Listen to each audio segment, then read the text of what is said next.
Traffic with ECP TV, and we are having another special COVID-19 special today. I am here with Penny Story. We recognize her from other shows. She's a political activist in Ellis and Dallas County.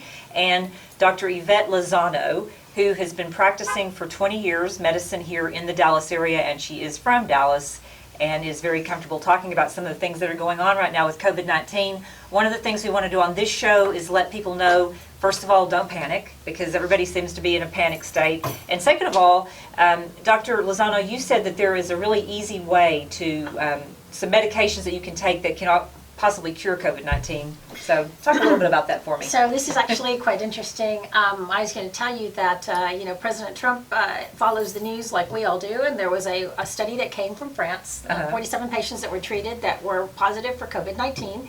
And these patients were treated with two very common drugs that we have in every pharmacy in towns all over America. And they had a 100% success rate with this response. And so the president mentioned it, and I think the pharmaceutical companies had a heart attack over it. Probably. Because if we have drugs that we can use to treat COVID-19, then obviously we don't need to spend millions and billions of dollars creating a new drug. And so, although always research is important, and as a medical a professional, I would continue doing research. Right. If we have people that are dying or that are very sick, I think we need to use what we know that is already effective. Right. And not every person responds to every medication. That's why we have so many blood pressure medications, so many cholesterol medications. Right. But I think instead of this massive hysteria that we're having where we're closing down the entire government, what we should do is these patients that come in and that they actually have symptoms. It's not that they're worried about it, but they're actually having the symptoms of shortness of breath, of the fevers. These are patients that I think should be treated with the anti-malarial drug and the simple antibiotic that has worked and has been successful in lots of other countries. We've also got reports from Germany. I think there were some reports from New York. Well, even overseas, where many doctors are using this. So I encourage hospitals, which seem to be slow on the move to use these over-the-counter inexpensive drugs, to go here. And what I've heard is a lot of the patients that are in the hospital, obviously the sickest ones, instead of adding these to their regime, they're trying to use another drug that they're doing research on that is very expensive. A drug that has to be administered intravenously and a drug that costs $900 per vial. And so my response to that is, we've got a lot of people infected, we've got a lot of people that are concerned. Why don't we just use the real inexpensive $30 treatment and put these people on this antibiotic and anti-malarial? Who is against that? How can those medications hurt these people? Right. I mean, I use this antibiotic every day in my office, and the anti-malarial drug I prescribe many times to those patients that I have that are from Ethiopia and that have to go and visit their families prophylactically. Right. So these are not dangerous drugs by any means, and these are drugs that are readily available to every physician. So you can write a prescription, send them to the local pharmacy, and boom, you now have a treatment that has worked in other countries, in our countries. And I think that should be the first. I think that should be the first step. Absolutely. And I also just want to point out that as far as the anti-malarial drug, a lot of people are afraid to take it because, and I've taken it many times because of many times I've been to Africa and it's never given me nightmares. It's never given me side effects.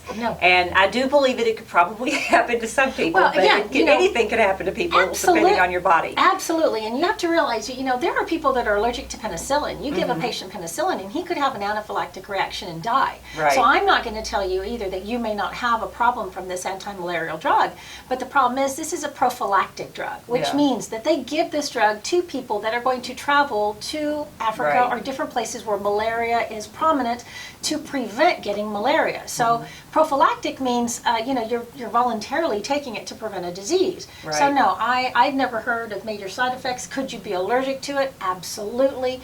The doses that they're recommending that we treat patients with COVID-19 are definitely higher than the doses that we recommend when people go to Africa for prophylactic reasons. But again, I think the risk, if you have been positively diagnosed with COVID, or the risk if you have symptoms but have not had the opportunity to be tested, far outweighs getting the disease than taking these medications. And I highly would encourage all of my colleagues in the Dallas and Fort Worth area, if you have a patient that comes in and they have a fever and they are short of breath, I think it's almost malpractice not to treat them with these very inexpensive drugs that they can afford, whether they have insurance or whether they do not have insurance, rather than sending them to an emergency room. Okay. Have you had the chance to give any of your patients this So actually, this was a great question. So I haven't been too concerned about this COVID-19, sensational occurrence in our country, and the reason being is that I like to look at the population in which I'm at. Okay. And to be honest with you, I've got a clinic that has 18,000 patients, and this was a very, very mild winter, and I had maybe two people in the entire winter that got the flu, just the regular flu. So I'm sitting here thinking, okay, this COVID-19, if it's really going to come, if we're going to see it, flu season's almost over, it's really warm outside, people are getting cabin fever, the temperature is, because it's warmer, viruses don't do as well, and this one we know is very sensitive to heat. So if you had asked me yesterday, I would have told you that I do not have a single patient. Unfortunately, yesterday I did have my very first patient. I'm pretty sure that she is positive for COVID-19. We haven't quite tested her yet, but she does have the symptoms of fever, and she is very short of breath, and she is a very healthy 26-year-old. And she is in a high-risk situation. She works for a local hospital in a rehab setting, and so, you know, I'm treating her. Yesterday I started her on antibiotics. Today I wanted to start her on the anti-malarial drug. She's coming in to be tested for the COVID-19. I've asked her to stay at home and to quarantine herself. And I think that's how it should be. Now, curious about this. This young lady was told to go to the emergency room, and when she went to the emergency room, they refused to see her because she had a fever. They sent her to the occupational health department that takes care of the employees that work for that particular hospital, and when she went to that office, they refused to see her because she had a fever. So that was kind of perplexing to me. They did send her to my office. Thank God I saw her. I gave her a shot yesterday of antibiotics, put her on antibiotics, and gave her a vitamin B12 shot, because if your immune system... That's another important thing, yes, vitamin, yes. So if your immune system is down, what we want to do is we want to boost your immune system up. This is how we treat viruses. So we know that we don't have any major treatments that kill viruses. I mean, we do, but they're not readily available. And so what we do is we boost the immune system.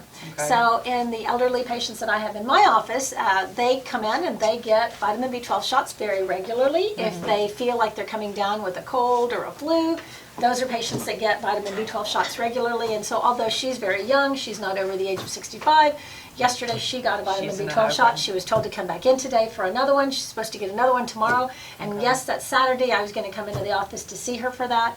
And so I encourage you to, you know, if you're older and you're at high risk, to talk to your doctor and say, hey, I'd like to try a series of vitamin B12 shots. Can I have one a week for 4 weeks, and then maybe once a month? And you can't imagine the dramatic change that something like that does in a person who's over the age of 60 or 70. Penny, you're being quiet down there. Do you have anything to add to all this, or any questions on your end? No, I'm just excited. I invited Dr. Ivette Lozano to give us all of this positive information, how we can take care of ourselves. So I'm taking a B12 pills every day. Will that help? Vitamins, just anything. I hate shots. So I hate to burst your bubble, so I don't want to make you feel bad. Burst it. So the problem that we've had, and I've actually been harping about this for about 10 years, is when Obamacare came in, there were a lot of things that people just didn't realize. And one of the things that happened with this massive 7,000-page nightmare of a medical, conspiracy is that they took away our drugs. And so now it's very, very difficult to get really good drugs that we can give to people. A lot of the generic drugs that, people boasted are like brand name drugs, they're just not. And I've seen it in my office. You cannot compare a $4 drug to a $100 drug. It's just not the same thing. And so a lot of these drugs are manufactured in China, and we're having a few issues with China right now.